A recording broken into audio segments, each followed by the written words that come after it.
Hello दोस्तों, आज हम स्टार्ट करने वाले हैं फिजिक्स क्लास 12। इसमें पहला चैप्टर स्टार्ट किया जा रहा है वैद्युत आवेश तथा क्षेत्र। इसमें दोस्तों इस चैप्टर में कुछ बेसिक नॉलेज आपको दिया जाएगा कि इस चैप्टर में जैसे कि आपको पढ़ना क्या क्या पढ़ना पड़ेगा और कैसे कैसे आपका पूरा चैप्टर कंप्लीट होगा। मैं आपको बता दूं, ये जो आपका चैप्टर है 5 मार्क का आपके बोर्ड एग्जाम पर पूछा जाता है, प्रत्येक बार पूछा जाता है, 5 मार्क में आएगा। ठीक है, तो इस चैप्टर को बहुत अच्छे से तैयार करिएगा। बहुत ही मोस्ट इंपॉर्टेंट और बहुत ही अच्छा टॉपिक है। दोस्तों मैं आपको बता दूं कि यहाँ पे आज मैं आपको बेसिक से लेकर के पूरा लॉन्ग तक जाऊंगा, क्लियर कर दूंगा। सबसे पहले मैं बता देता हूँ इस चैप्टर में आपको कौन कौन सी हेडिंग। इस चैप्टर में आपको 4 डेरिवेशन पढ़ने पड़ेंगे जो कि मोस्ट इंपॉर्टेंट है। अक्सर यही डेरिवेशंस पूछे जाते हैं। ठीक है, इसके बाद एक 2 नंबर की थ्योरी भी पूछी जाती है जो मैं इस वीडियो में कवर कर दूंगा। इसके बाद इसके न्यूमेरिकल्स, इंपॉर्टेंट न्यूमेरिकल्स हैं, वो भी पूछे जाते हैं, उन्हें आपको पढ़ना होगा। तो सबसे पहले आपको मैं दिखा देता हूँ कि क्या क्या इस चैप्टर में आपको पढ़ना पड़ेगा। तो देखिए दोस्तों, इस चैप्टर में आपको सबसे पहले वैद्युत आवेश के बारे में जानना होगा। मेन बात बता देता हूँ, आवेश के बारे में जानना होगा, आवेश के प्रकार के बारे में जानना होगा, आवेश के जितने नियम होते हैं उनके बारे में जानना होगा, वैद्युत क्षेत्र के बारे में जानना होगा, बल रेखाओं के बारे में, उनके गुणों के बारे में। फिर इसके बाद मेन बात यहाँ से आती है वैद्युत क्षेत्र की तीव्रता और वैद्युत द्विध्रुव के कारण अच्छी स्थिति और निरक्षीय स्थिति डेरिवेशन। इसके बाद बल युग्म का आघूर्ण। मतलब इतने टॉपिक्स आपको इस वीडियो पे कवर, मतलब इस चैप्टर पे कवर करने पड़ेंगे। ठीक है, तो इस चैप्टर को बहुत अच्छे से पढ़ाऊंगा, बट वीडियो को अंत तक देखिएगा, एक भी स्किप मत करिएगा, क्योंकि आप सबको पता है कि हम आपको यहाँ तक कि आपके एग्जाम तक याद बना रहे ऐसा कुछ पढ़ाते हैं। तो चलिए स्टार्ट करते हैं। तो यहाँ पे सबसे पहले हम लोग बात करेंगे वैद्युत आवेश के ऊपर। वैद्युत आवेश क्या होता है? देखिए दोस्तों, जब दो वस्तुओं को, मैं कुछ ऐसा पढ़ाऊंगा कि आपको सब कुछ क्लियर हो जाएगा, बट वीडियो को अंत तक देखिएगा। जब दो वस्तुओं को, सपोज करिए ये वस्तुएं हैं, जब दो वस्तुओं को आपस में रगड़ा जाता है, बट ये कोई भी वस्तुएं नहीं हो सकती, मैं बताऊँगा कौन कौन सी वस्तुएं। जब दो वस्तुओं को आपस में रगड़ा जाता है तो वो जैसे छोटे छोटे धूल के कण हैं, देखिए ये धूल के कणों को चिपकाने लगते हैं। एज फॉर एग्जाम्पल ये पेन है, ये आप अपने पेन को अपने बालों पर रख दें तो जैसे ही थोड़ा सा रगड़ेंगे तो ये पेन जो है ना, इसकी छोटे छोटे इनको चिपकाने लगेगा। ये जो चिपकाने वाला गुण है ना, यही आपका वैद्युत आवेश कहलाता है। तो इसकी डेफिनेशन आप बना देंगे कि देखिए, अब इसका सीधा सा एग्जाम्पल हो सकता है कांच का टुकड़ा और रेशम।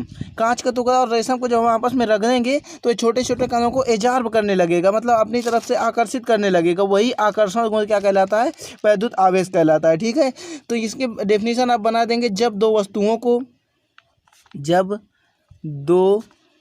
को आपस में रगड़ा जाता है। ठीक है, मैं थोड़ा सा इसे लिख लेता हूँ।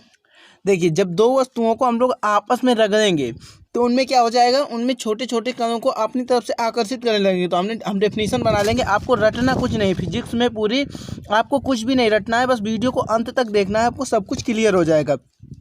तो देखिए, आपको कहना क्या है, जब दो वस्तुओं को आपस में रगड़ा जाता है तो वह वस्तुएं छोटे छोटे धूल धक्कर के एकत्रित करने लगती हैं। यही गुण क्या कहलाता है? आवेश कहलाता है, वैद्युत आवेश कहलाता है। ठीक है, तो अब इसके बाद यहाँ से आप क्या लिख लेंगे? आकर्षण का यह गुण वैद्युत आवेश कहलाता है। ठीक है, तो उम्मीद करता हूँ कि आप वैद्युत आवेश की डेफिनेशन समझ गए होंगे।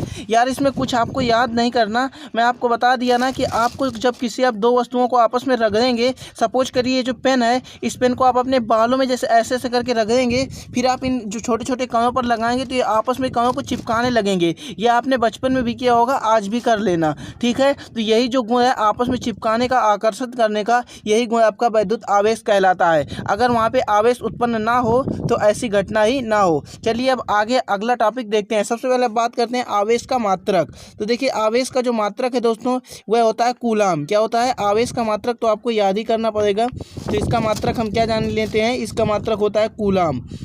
अब इसके बात कर लेते हैं इसके बीमीय सूत्र के बारे में। तो हम जानते हैं कि Q बराबर फार्मूला होता है IT। क्या होता है? Q बराबर IT। तो यहाँ से आप इसका एक मात्रक और निकाल सकते हैं। I का मात्रक होता है एम्पियर और इसका होता है सेकंड। तो एम्पियर सेकंड भी इसका मात्रक आप बना सकते हो कूलाम का, कोई दिक्कत नहीं है। अगर आपसे कोई पूछता है कूलाम का मात्रक बताओ तो आप एम्पियर सेकंड बता देंगे, तो कोई गलती होने वाली वहाँ पे नहीं है। बट आवेश का जो मात्रक होता है कूलाम होता है, क्योंकि वैज्ञानिक नाम से कूलाम भी मात्रक है और ये भी मात्रक है। अब इसका बीमीय सूत्र क्या होगा? तो इसके बीमीय सूत्र में हम क्या निकालेंगे? सिंपल सा, हमको याद कुछ नहीं, रटना नहीं है यार, मैं सब कुछ समझाऊंगा। ठीक है, तो ये जो आई है ना, आई का जो बीमीय सूत्र होता है ए। तो हम इसे ऐसे लिख लेंगे ए। और जो टी का बीमीय सूत्र होता है टाइम का, वह टी फॉर टाइम, मतलब पहले अच्छे से ले लिया जाएगा। तो ये क्यू का जो बीमीय सूत्र होगा, यहाँ पे लिख लेंगे आवेश का बीमीय सूत्र। ये क्या हो जाएगा?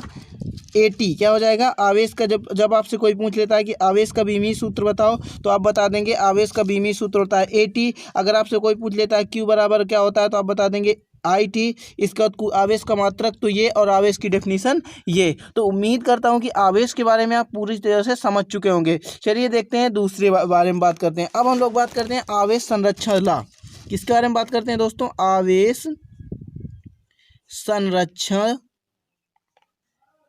ला। ठीक है, अब ये आवेश संरक्षण ला यानी कि नियम, ये आवेश संरक्षण नियम क्या होता है तो मैं आपको बता दूं, आपने बचपन में अभी तक बहुत सारे नियम पढ़े होंगे, बट आपने एक ऊर्जा संरक्षण नियम पढ़ा होगा। उस ऊर्जा संरक्षण नियम में क्या पढ़ा होगा कि ऊर्जा को ना तो उत्पन्न किया जा सकता है और ना ही नष्ट किया जा सकता है, उसे एक रूप से दूसरे रूप में परिवर्तित किया जा सकता है। तो सेम टू सेम ये जो ला है, आवेश संरक्षण का नियम है, ये आवेश संरक्षण का नियम ऊर्जा संरक्षण के नियम की तरह ही है। इसमें आप बोल सकते हैं कि आवेश ना तो उत्पन्न किया जा सकता है और ना ही नष्ट किया जा सकता है, आवेश को एक रूप से दूसरे रूप में परिवर्तित किया जा सकता है। तो ये डेफिनेशन कहें आप तो मैं आपको लिख के दिखा दूं, लेकिन इस डेफिनेशन को लिखने की कोई आवश्यकता नहीं है। हाल फिलहाल में आप यही सिंपल सी डेफिनेशन बोल सकते हैं कि अगर सपोज करिए आवेश संरक्षण ला यानी आप अगर ऊर्जा संरक्षण नियम पढ़े हुए हैं तो वहां पे आप ऊर्जा संरक्षण नियम में यही पढ़े थे कि ऊर्जा को ना ही उत्पन्न किया जा सकता है और ना ही ऊर्जा को नष्ट किया जा सकता है, ऊर्जा को एक रूप से दूसरे रूप में परिवर्तित किया जा सकता है।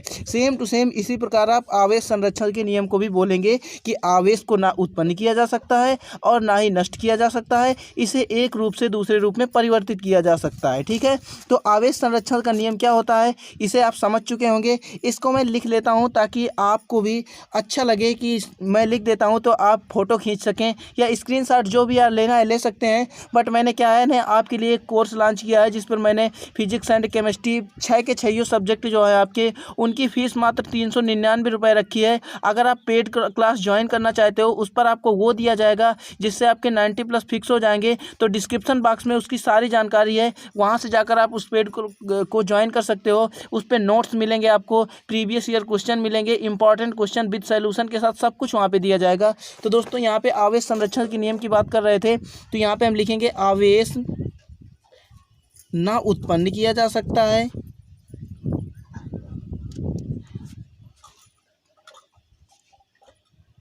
तो यहाँ पर मैं आपको एक एग्जाम्पल लेके समझा देता हूँ। अब देखिए यहाँ पे मैंने क्या बताया, आवेश है इसको ना उत्पन्न किया जा सके और ना ही नष्ट किया जा सके। अब सपोज करिए मेरे पास 2 पेन है।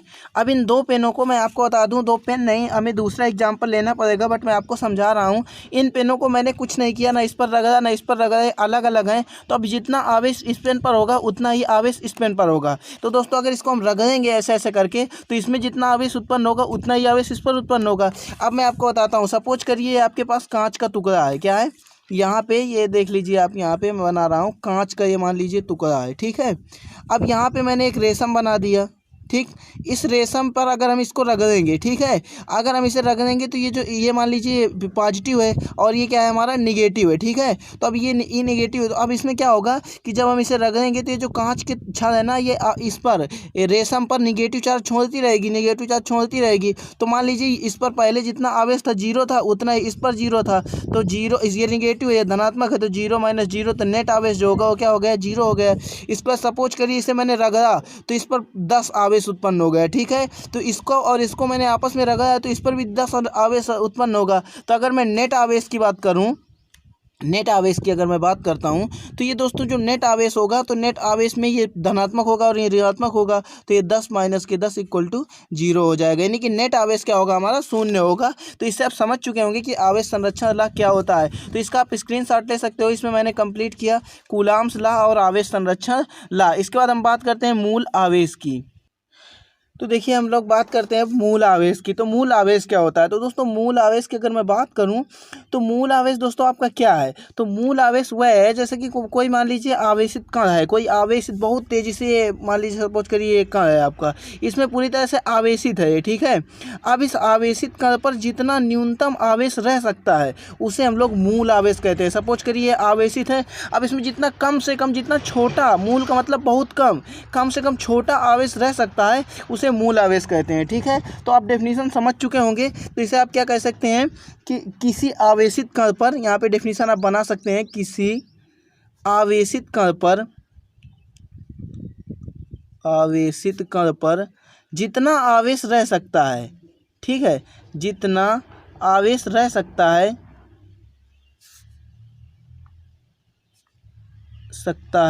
मूल आवेश कहलाता है। क्या कहलाता है? जितना न्यूनतम आवेश रह सकता है, किसी आवेशित कण पर जितना न्यूनतम आवेश रह सकता है, ठीक है। यहाँ पे हम लोग न्यूनतम छोड़ गए, कम से कम मैंने बताया था ना, जितना कम से कम आवेश रह सकता है, न्यूनतम आवेश रह सकता है, उसे हम लोग क्या कहते हैं? मूल आवेश कहते हैं। तो अब हमने बात कर ली मूल आवेश के बारे में। अब लोग हम बात करेंगे आवेश का क्वांटीकृत, आवेश का क्वांटीकरण या परमाणुकता। हम लोग अब इस पे बात करने वाले हैं। मूल आवेश तो आप समझ चुके होंगे, मूल का मतलब बहुत कम, बहुत ही छोटा आवेश, बहुत ही कम मात्रा में, बहुत ही नॉर्मल, यानी कि किसी आवेशित कण पर जितना कम, जितना नॉर्मल आवेश रह सकता है उसे हम लोग मूल आवेश बोल देते हैं, ठीक है। तो उम्मीद करता हूँ दोस्तों कि आपको वैद्युत आवेश क्या होता है, आवेश का मात्रक, आवेश का विमीय सूत्र, आवेश संरक्षण लॉ और मूल आवेश, ये 5 टॉपिक आपके समझ में आ चुके होंगे। कमेंट बॉक्स आपके लिए बना है। इस वीडियो को अगर देखना तो एक बार कमेंट जरूर कर देना। अगर 90+ लाना चाहते हो तो इसी प्रकार अभी से लग जाइए, बिल्कुल तैयार हो जाइए।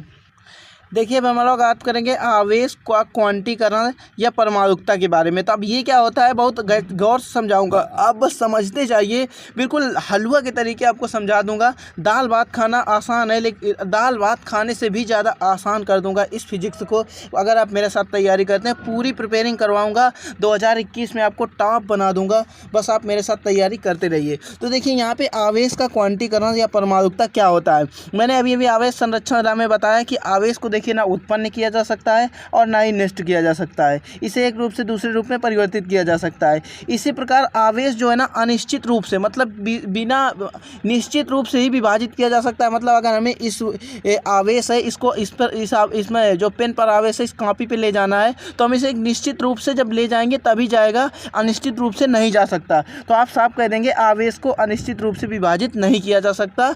ये आवेश जब किसी, मान लीजिए सपोज करिए आवेशित कण है, इस आवेशित कण पर जो आवेश होता है वह धनावेशित, मान लीजिए कोई धनावेशित कण है, उस पर जो आवेश होता है वह रह सकता है, परंतु भिन्न भिन्न नहीं रह सकता। मतलब ऐसे रह सकता है जैसे मान लीजिए 1 इलेक्ट्रॉन हो गया, इसके बाद 2 इलेक्ट्रॉन हो गया, इसके बाद ये हमारा 3 इलेक्ट्रॉन हो गया।